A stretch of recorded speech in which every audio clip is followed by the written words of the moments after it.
Hear me? Yes, we hear you.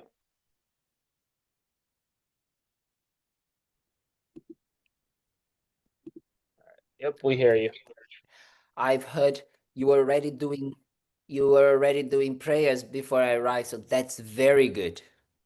Because then you know me, normally I forget to do prayers. So that means that you guys you already did the Yes, we prayers. did. Yes. That's wonderful. Okay, I'm sorry I had a bit of busy time with some monks here. We have some monks from one of the monasteries in the south of India. So were doing some pujas and some prayers. So we got some as I thought it was going to finish on time, but it didn't. So I'm sorry for that. So okay, so you already set up the motivation, so that's very good. Can you hear me well? Everything okay? Yes? Yes. Yeah, yeah, we hear you well. It was choppy at the beginning, but now it's starting to work well. Okay. He's starting to slowly, it's like, getting used to us. So that's good. Yes.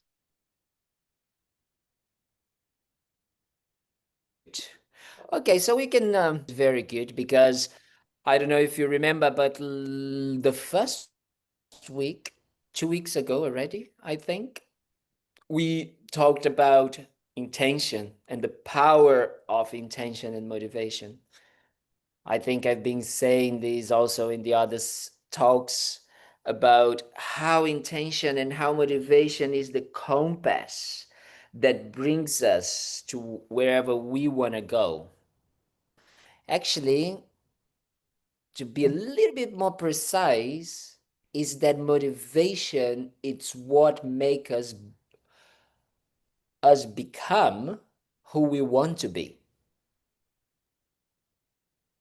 I think that I like more this idea because then we start to really realize that it's not about just doing something, but it's about becoming something. And if you think, actually, we do that all the time. We want to become a doctor, we want to become a lawyer. I don't know who, but some people crazy like me, they wanted to become an accountant and they became an accountant, like Anthony and me, right, Anthony? We don't know what was going on in our minds that made us think that we wanted to become an accountant, but we did. So, whatever we decide or whoever we decide to be, we can become. And that is very important to try to really understand in our minds that that is the power of ourselves. That's our own inner power, our own inner potential. We can become whoever we want to be. The thing is, if we think and we check what is going to motivate us to become something, whatever it is, are normally some sort of, how can I say, future rewardings that we might think that we're going to get when we arrive or when we become that person or when we become that that job or yeah, when we become that person, let's say like this, when we get that job, when we become a lawyer, when we become a doctor, we're gonna get some rewarding. And it's true, we do get. It's not about not getting them. However, the rewarding that we are trying and the way it's selling to us why we should become whatever we want to become is because in some ways we believe that is going to bring us happiness. That is what it is. That is the underlying um, motivation that is directing us in order to become something, because we think that when we arrive there, when we become that person, we're going to achieve that, we're going to get that happiness. And, you know, maybe most of you here are older than me. Bob, I know, is much older than me, so so you guys More than twice your age. so already very well that our minds are a little bit deceiving us. They are cheating us with these rewards, with this possibility of becoming a doctor and a lawyer and whatever, and finding that type of happiness that we are looking for. And that is when we start to understand that, oh, so if it's not that, what should I do? Oh, I need to change, my degree, or I need to change my work. Isn't it? That's what we start to do. We start to think that the problem is that I just didn't find, or I didn't choose, or there is this, oh, because I need to get a PhD, and then, oh no, I need to get the promotion, oh no, I need to become the, oh no. It's always something else for us to become something else, for us to achieve something else, isn't it? Do you recognize that? Yes. Yes. Because if we start to recognize that, we're going to start to actually pay attention into what the Buddhist proposal, counter proposal, pitch test, the pitch of the Buddhist, it's very different. The Buddhist proposal is that we can find, or we can become someone that won't have any more wishes of doing something or chasing something of. It's like, yes, we got it, and there is no more feeling of there is something missing. Do you recognize that missing feeling, that there's something missing? So the Buddhist proposal is that we can become a Buddha. That's what the Buddhist proposal is. And what does it mean to become a Buddha? Why am I talking about this? Because most of you might know about this, but is if we don't really understand the potential of our becoming, of what we can become, who we can become, we won't put the motivation and the intention to get there. And as I said a couple of weeks ago, this path, the Buddhist path, is a path of transformation of our intention. And for that, we need the knowledge, or we need the understanding of our potential. If we don't get that, if we don't understand that, then we won't create the necessary causes and conditions to become that person. If we think that we cannot become a doctor, then we might not just become. We're just going to try something else. But wait a minute, we live in a country, we are smart people, and we have, universities. Well, even though, costs a little bit of money, especially in the US, I've heard to become a doctor is a little bit expensive. So, you're gonna then find a way, then you're gonna get a loan, and then you're gonna spend, probably another 50 years of your life paying that loan, but that's fine. But, you create your conditions for it to happen. So it's very similar in the Buddhist path. Normally, it's a little bit just cheaper than getting this degree. The thing is that we start to then understanding the potential that we have to become a Buddha. And for that, we need to understand the mind. We need to start to understand, as we saw it last week, a little bit more, a little bit more of understanding how the motivation, how it is kind of like guiding us, and how just becoming aware of where we are at, right? We talked about awareness and mindfulness as being the steer wheel, was bringing us to that direction. So for that, we need to understand the direction that we want to go. So the Buddhist path is going to talk about two aspects of the Buddha's mind, of the Buddha's, of what the potential of what to become a Buddha means. So we're going to talk about today about the first aspect, which is the elimination, completely elimination of this feeling that there is something missing. That missing feeling of like, that feeling of dissatisfaction. That feeling that just becoming a doctor, which is something that we put our energy, that we really wanted, that we took the loan, that we studied, that we like spent hours of like not sleeping and doing it, and we arrived there, and we are there, we are in our graduation, and we are super happy, but next day we have that feeling that there is still something missing. So the Buddhist path is going to say, you can eliminate that feeling completely. Completely. That means that you can achieve a state of no more dissatisfaction. So that is the first aspect of the potential that we have.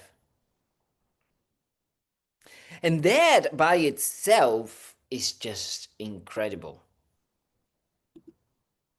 That is something that we can say, wow. But in order to eliminate that, we need to understand where we are at. We need to talk, and we need to relate, and we need to recognize, and we need to understand, and we need to familiarize ourselves in some ways, because we are very familiar already, with that feeling of dissatisfaction. Because many times we make the confusion what dissatisfaction is. We mistake it with happiness. We mistake it with pleasure experience. You might be thinking, nah, Kalden, I know what dissatisfaction means, and I know exactly how it is. Ah, yeah. Okay. Have you ever been to Casa Maya when you finish the teachings over there and you're very hungry and you just want to get a big burrito? And when you get the burrito and you say, yes, now I'm going to be completely happy. Now is everything that I want and I need. And then the moment you start eating the burrito, something very, very incredible starts to happen. That suffering of being hungry starts to diminish, decrease, until we are satiated, we say? Yes? Okay, good. I don't know this word. It's a good word. And then the moment we feel satiated, we feel full,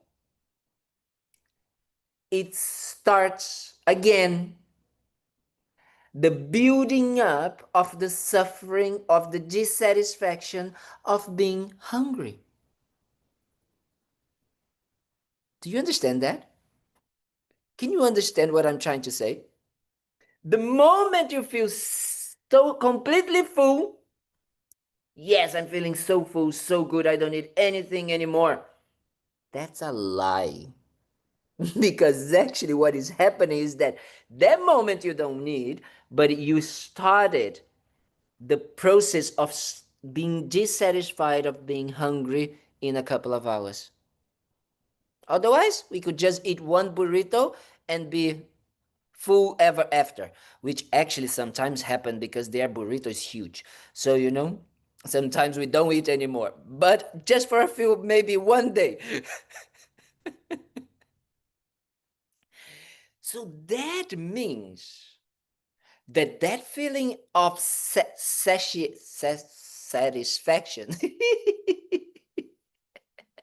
feeling satiated or feeling full, what happens is that it actually is covered, or it is contaminated, or is deceiving us as best thing ever, as no more dissatisfaction.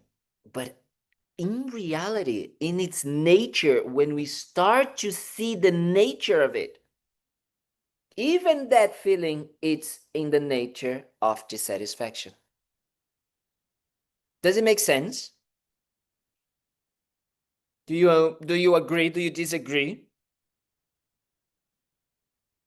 Anyone has an opinion about it? Yes, Bob, save me. What do you mean when you say that the feeling is in the nature of dissatisfaction? Can you expand on that a little bit? Yes, absolutely. That's where we're gonna go. So, what does it mean? It is in the nature of dissatisfaction. It means that when we are when we are feeling that urge to eat the burrito, what our minds are creating is an idea that if I eat the burrito, I'm gonna be free from dissatisfaction. I'm gonna be free from the problem that I'm having, which in part is true, because if I'm hungry, I get the food and that's it. However, that's not the way we perceive it. We don't perceive with that idea of a limited amount of time that satisfaction is gonna endure. When we feel that feeling, we feel it as if it was something permanent, something staying with us. But however, that feeling is in the nature of dissatisfaction because it's gonna end. So then we can't get what we want. We can never get what we want, not because of the poor burrito, nothing to do with the burrito. It is because of the mind that is creating an unrealistic wish, an unrealistic experience, an unrealistic um, feeling or experience of that situation. And the problem is that we do that with every single aspect of our lives. Absolutely. Everything, every minute, every second, we are doing that. It's not only the poor burrito. We do that with people. We do that with our material things. We do that with experiences. And we do that with ourselves, the way we see ourselves.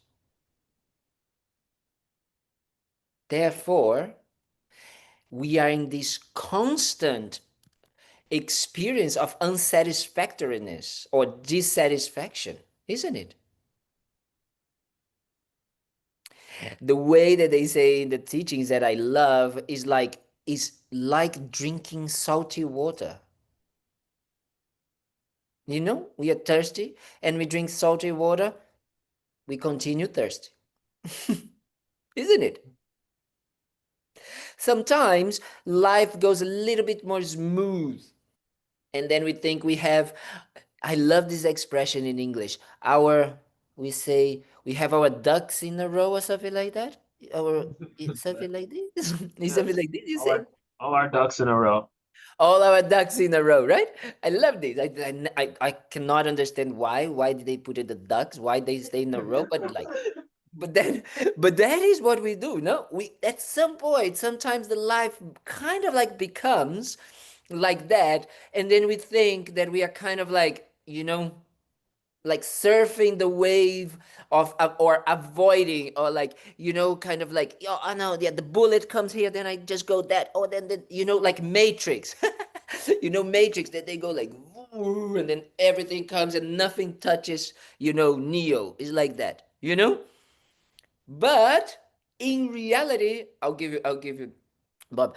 And then in reality, we are thinking that this is happening just because in some ways we are kind of like, uh, we say ducking the bullet. Yes. Dodging.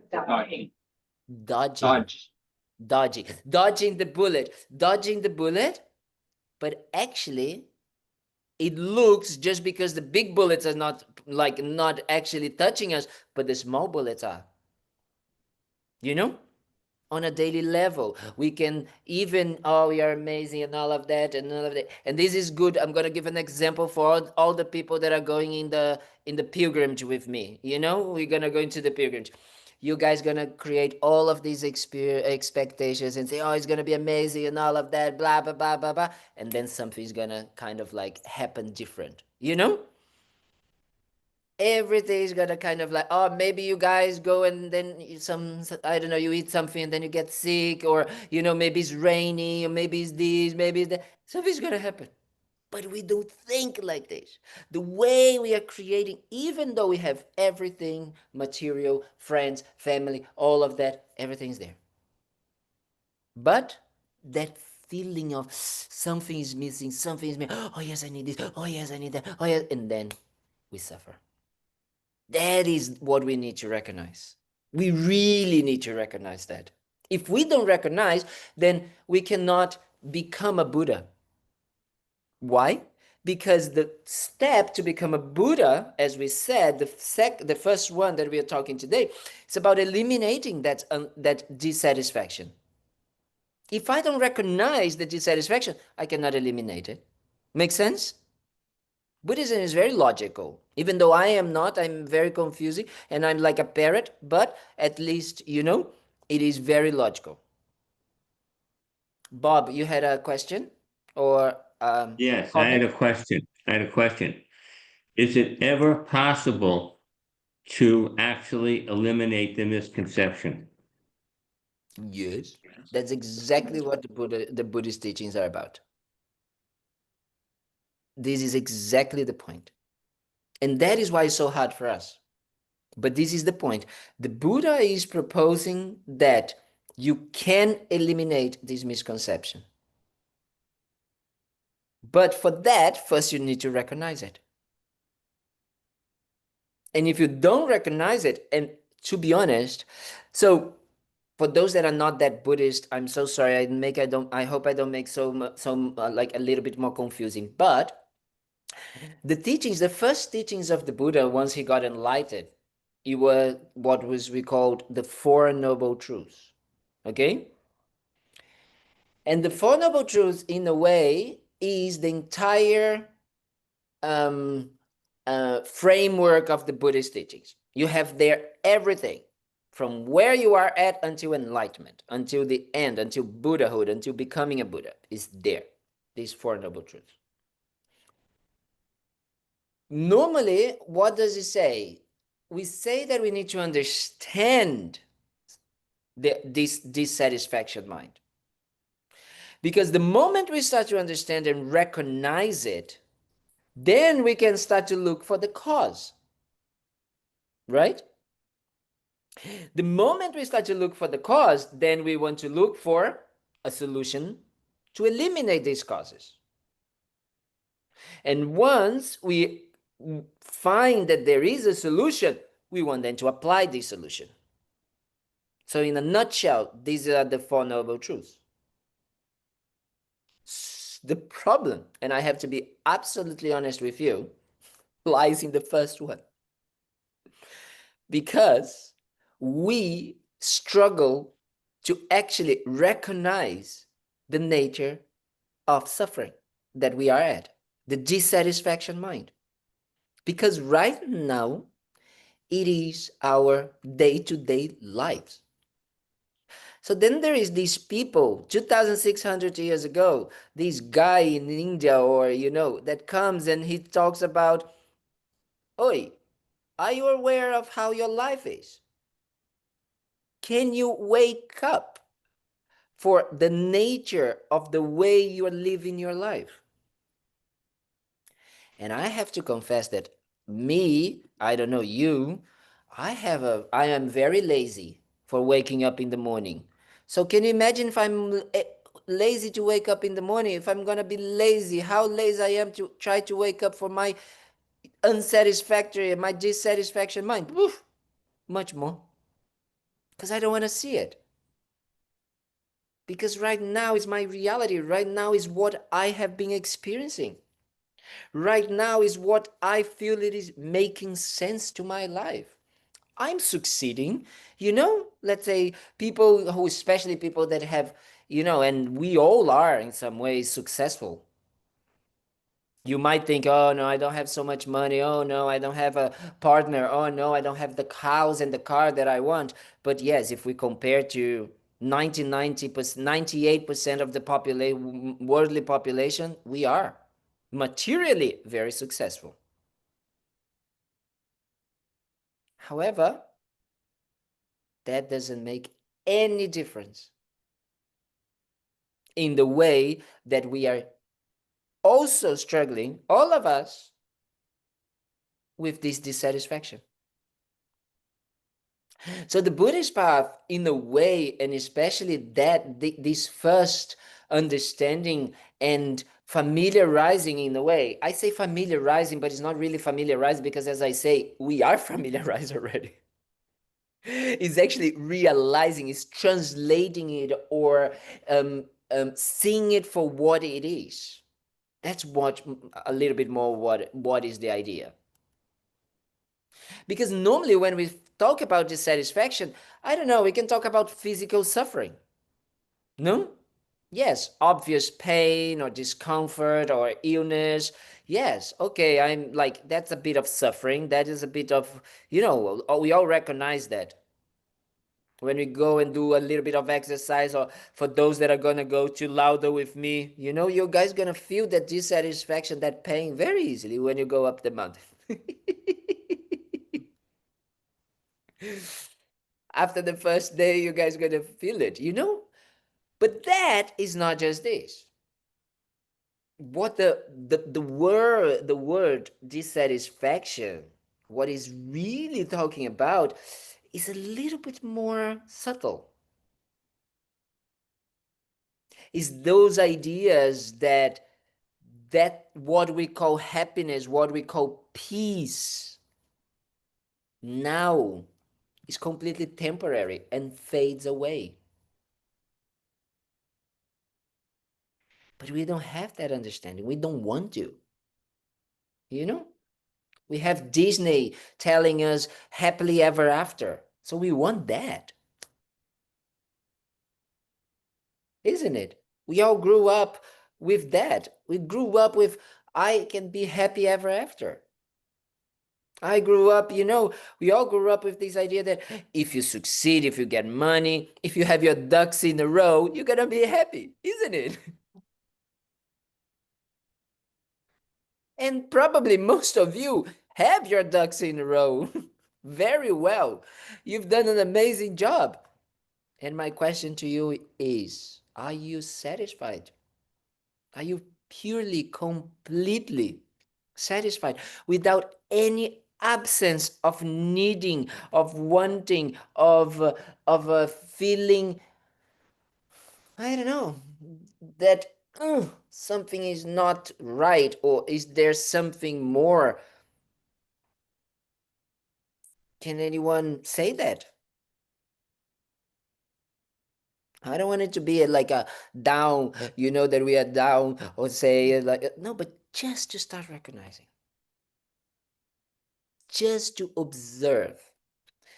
And that's why, sometimes I know I'm a bit chaotic, but that's why, like, it does make sense that we set it up the motivation so we can try to understand and to try to see that what doesn't allow us to actually accomplish that motivation is that dissatisfaction, is the mind that is dissatisfied. Why? Because we want the what we want. It doesn't matter, like, even if we are thinking to become a lawyer, to become a this or that, is to have happy ever after. That's what we're looking. That is what is underlying in our motivation. That feeling of, I want to be happy ever after. And that's what we are chasing. That's what we are chasing. However, we are not achieving it. And not we are not achieving it because of this dissatisfaction. But yes, the dissatisfaction is there. But then what we need to start doing is that what we did last week, start to becoming aware. So here we need to try to check our motivation, try to check what is this motivation. Oh, I'm trying to get happy ever after by eating a burrito in Casamaya. I'm doing that by being aware of it.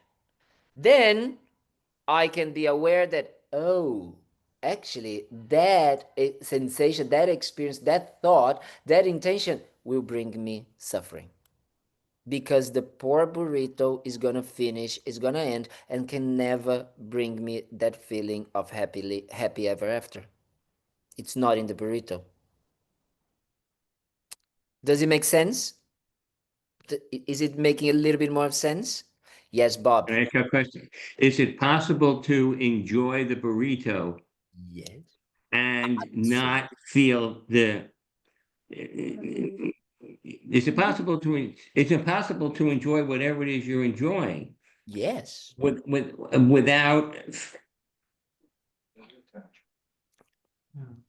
Without the dissatisfaction, without Without the the deception. without the how do we say that when we are Expectation, no, when we expect something, and we don't get it, how do we say that? disappointment. Disappointment. Yes. You know? Yes. Because I otherwise, mean, then being a human being would be horrible, right? If we could not enjoy the burrito, the cake, the ice cream. No. but does it,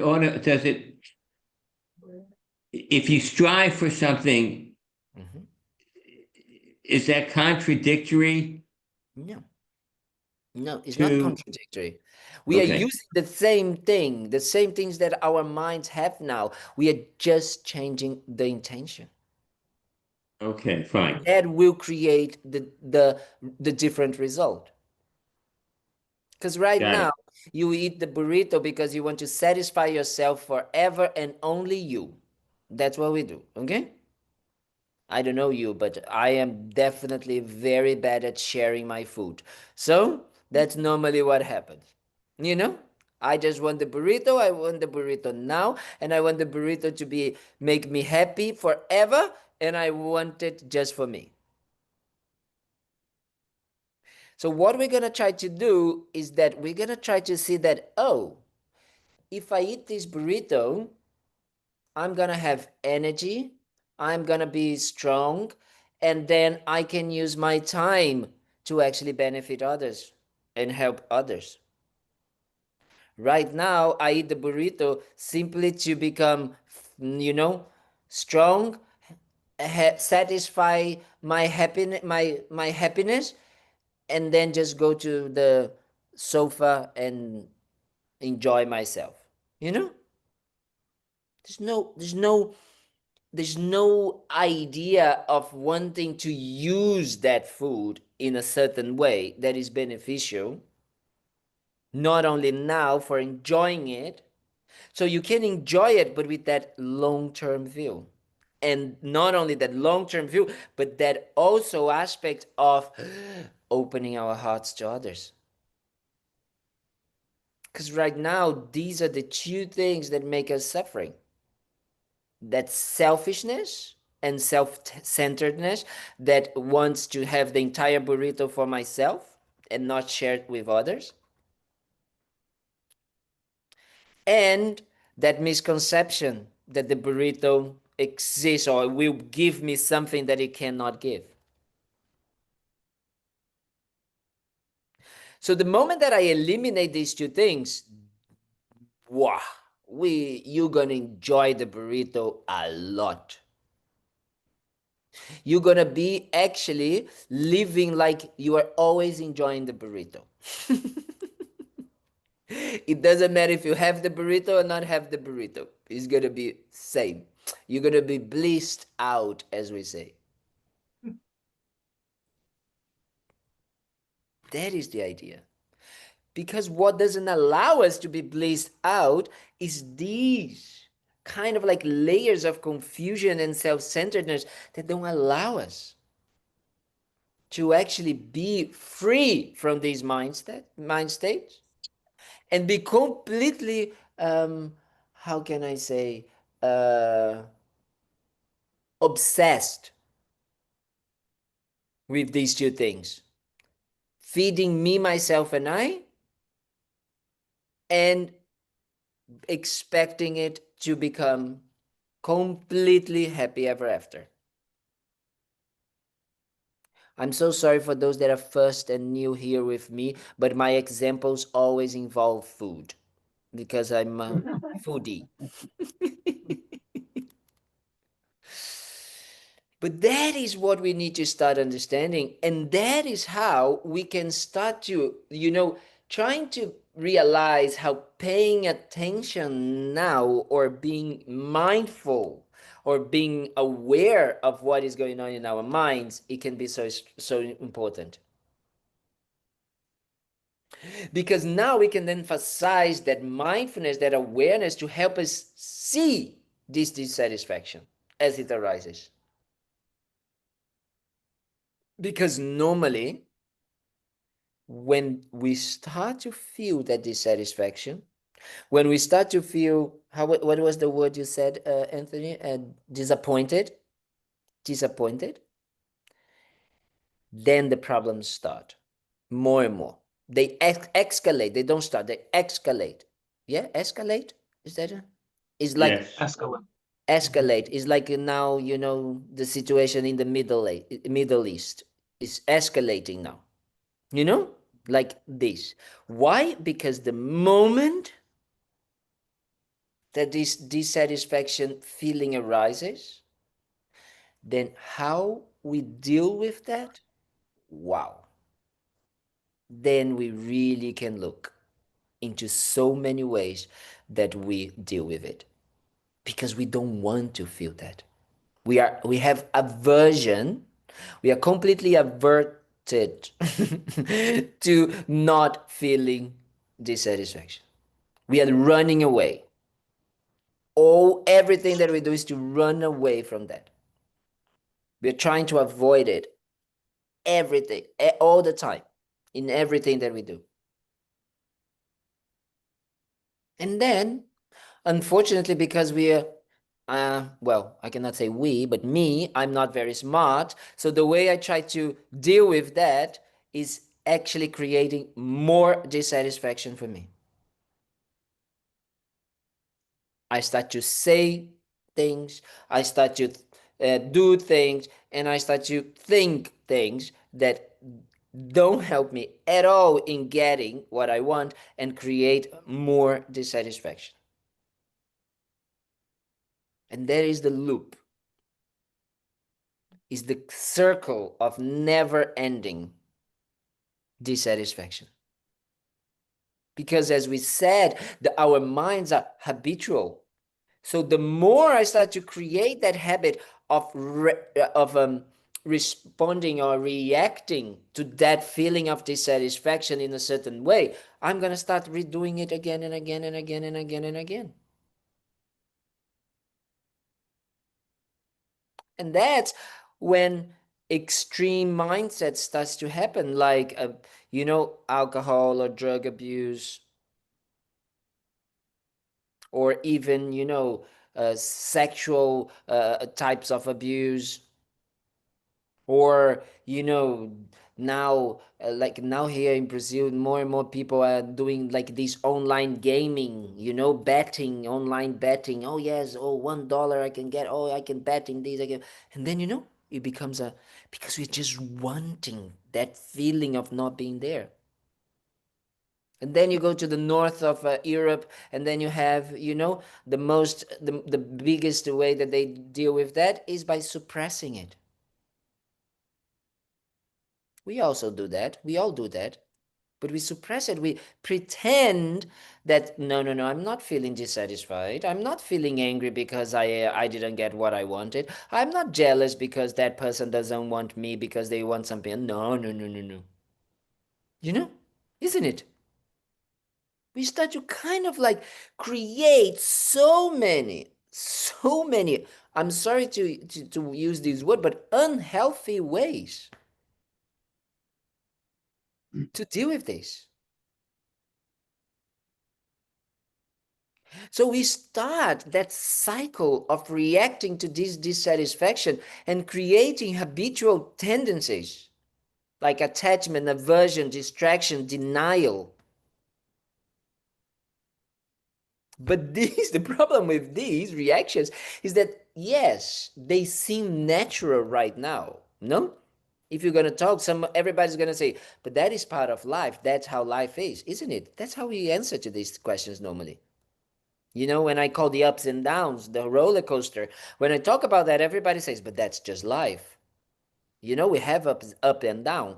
But the Buddhist proposes that those ups and downs are a sick mind, is a reaction or is a symptom of a sick mind.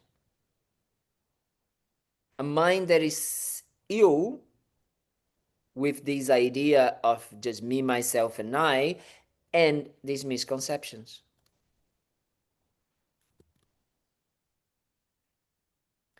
Because the problem is that, yes, they might look natural now to our lives, but they go completely into the opposite of what our intention and motivation is, which is to be happy ever after.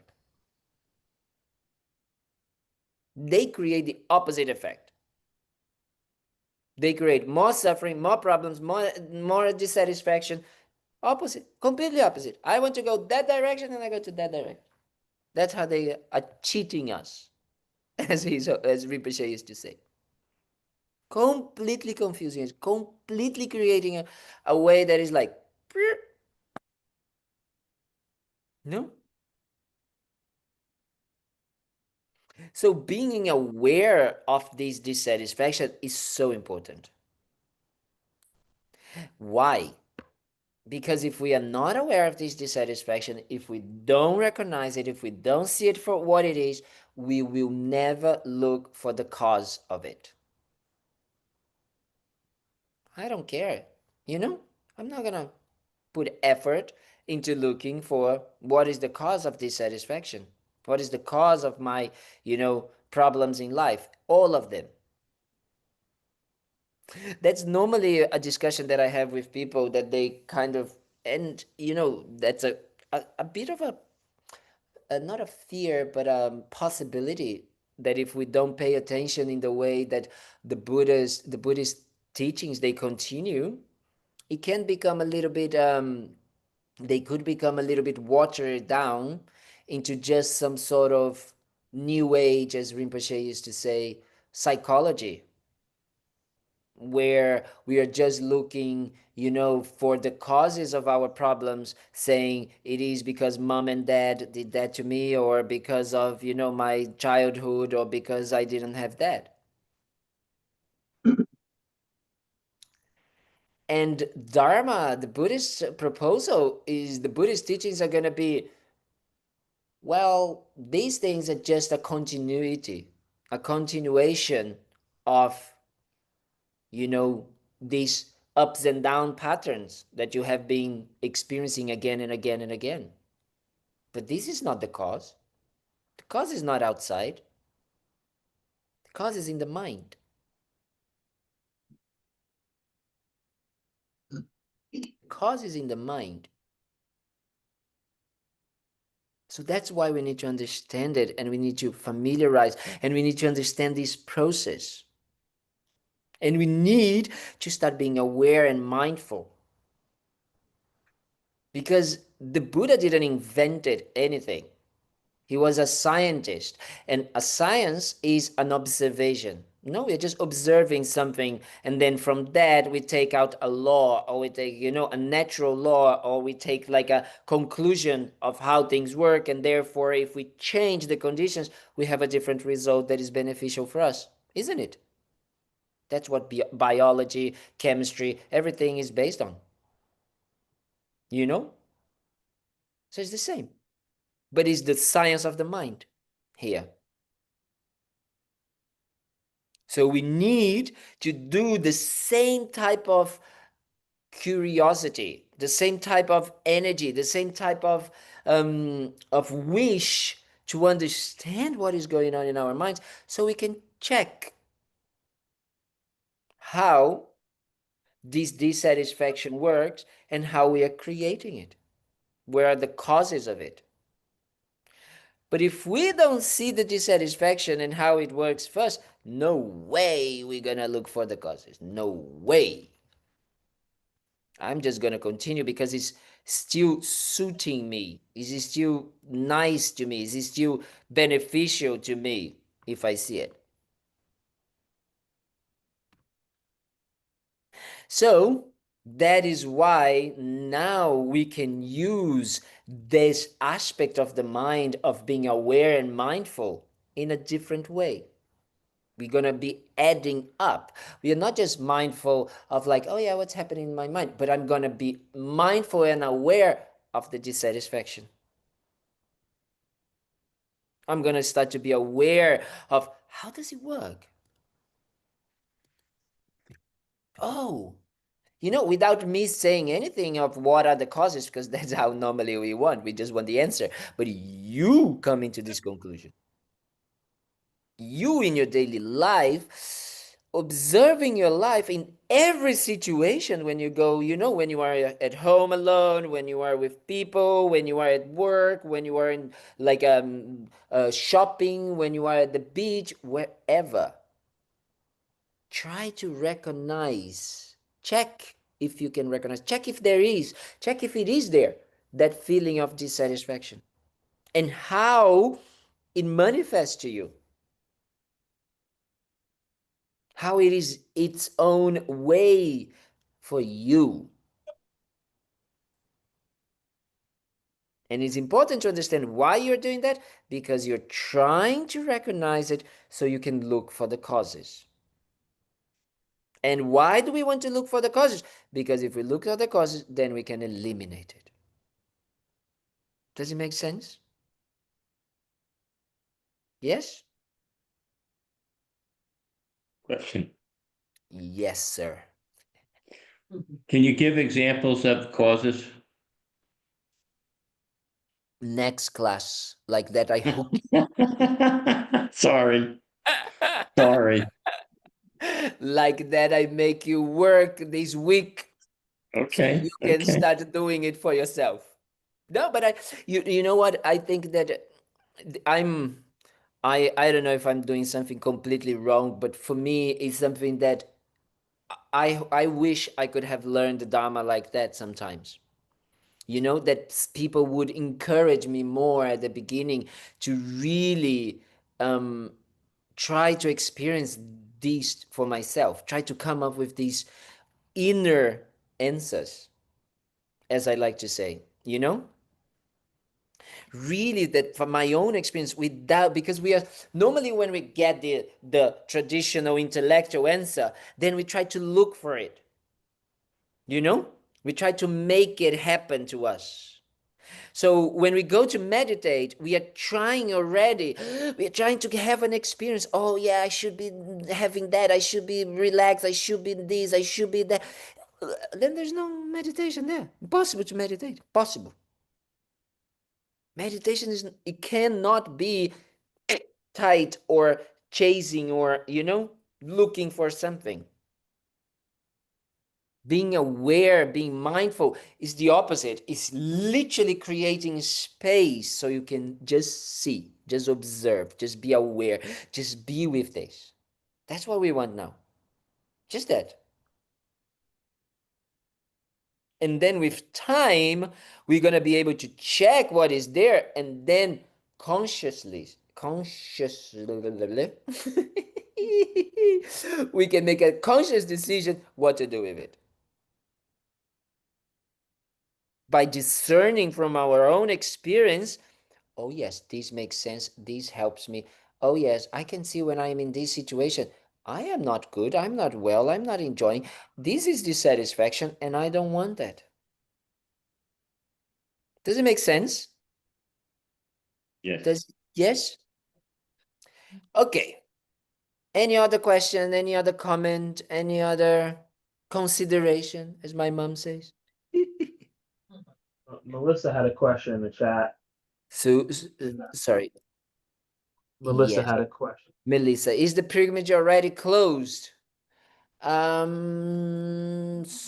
of. We can always squeeze, but I would need to check, especially with the Laudo part. But maybe we could still put people. Yes, we could still, if people want to join. You can send a message, send an email to, I can't remember. I think it's Laudo Pilgrimage Laudo. I'll check. I'll confirm. I'll check the email now to Yeah. make sure, and I'll drop it in the chat. Loudpilgrimage, I think, at gmail.com. You confirm and you put over there, please. I'll type it in now. Anthony. Thank you. Okay. Any other question before we go to the discussion groups? Before you guys can make it even better, because, yeah, pilgrimage laudo at gmail.com. Thank you, dear. So the idea of these discussions is not for you guys to run away. Bob already is creating some excuse, said he has to go, blah, blah, blah, but we understand.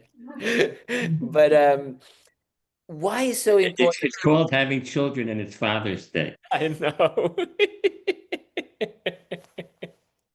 I'm making fun of you to see if you see the dissatisfaction coming up.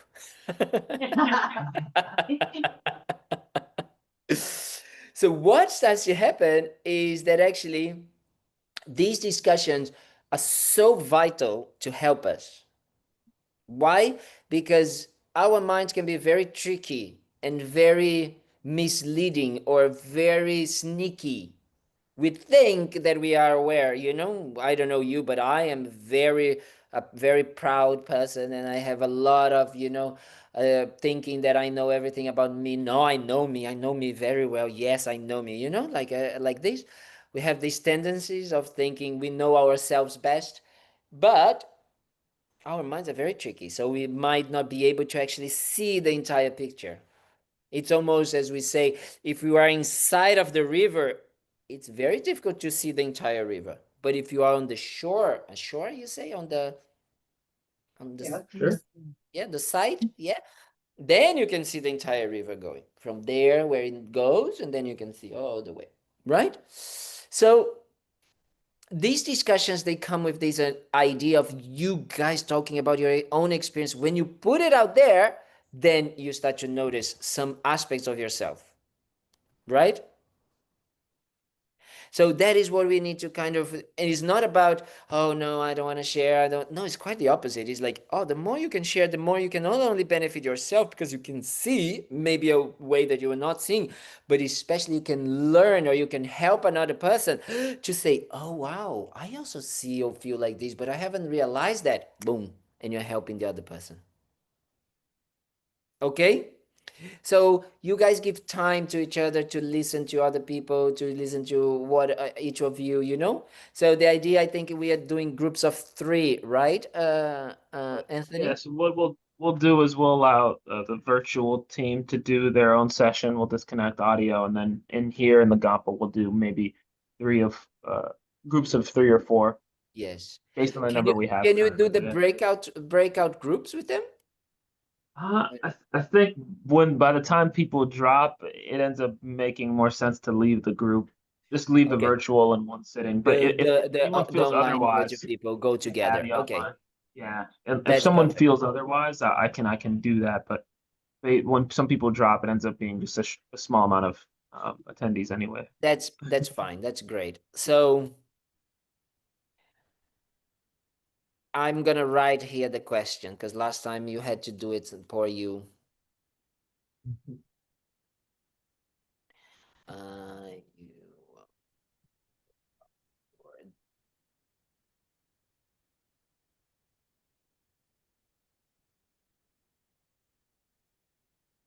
if yes.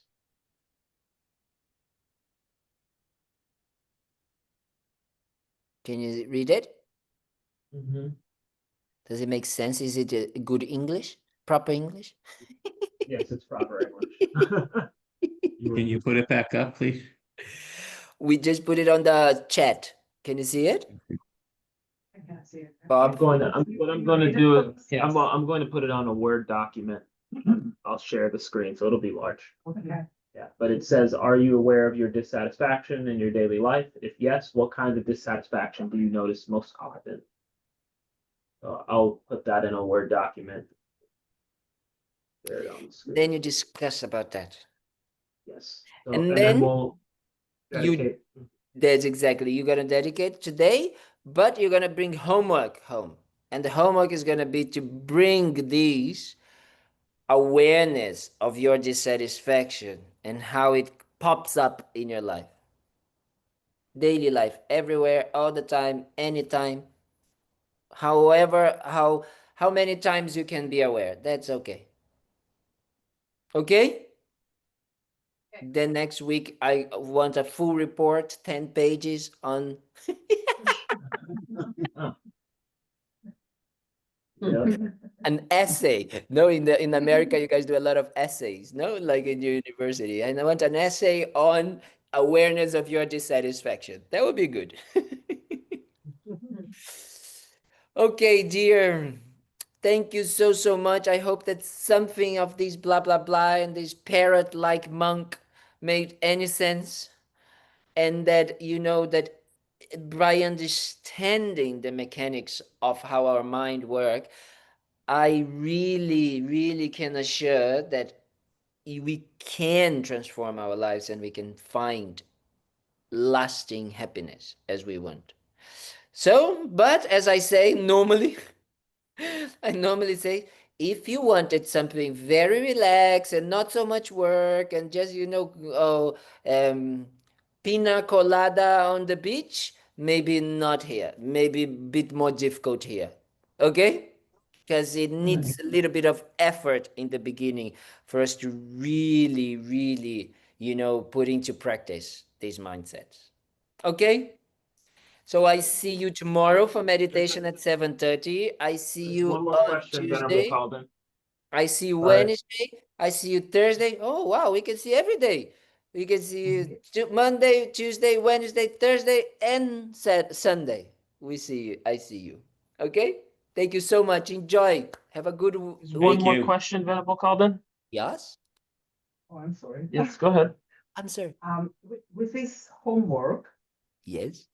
um, are you looking for, will we be looking more into the pattern that we experience? Or it's more like, because, I mean, very quickly, I just try to Very think good. about things. And there are certain patterns which are deep that come from different things, but it's actually the same issue of dissatisfaction, or you prefer sort of to take recent examples or whatever and just observe in general. Does Just it make observe sense? in general. Don't try to go so deep into the story, but just try to recognize the dissatisfaction. Okay, because normally we have a tendency to kind of like get the, as I said, the big bullets of dissatisfaction. We are a little bit aware, especially because if we are here in the Buddhist center, is because we have a little bit of awareness of our some of our issues. But normally we kind of like just see the dissatisfaction as these big issues. You understand what I mean? That we might, but can you see also some other dissatisfaction in other parts, in some things that you might call it happiness right now? Do you understand? So just observe, just kind of like try to see, oh yeah, I can see that even that I'm having a similar feeling, even though I'm like I wanting to go on a trip and all of that, but I can see some sort of dissatisfaction here. Do you understand? Mhm. So just observe.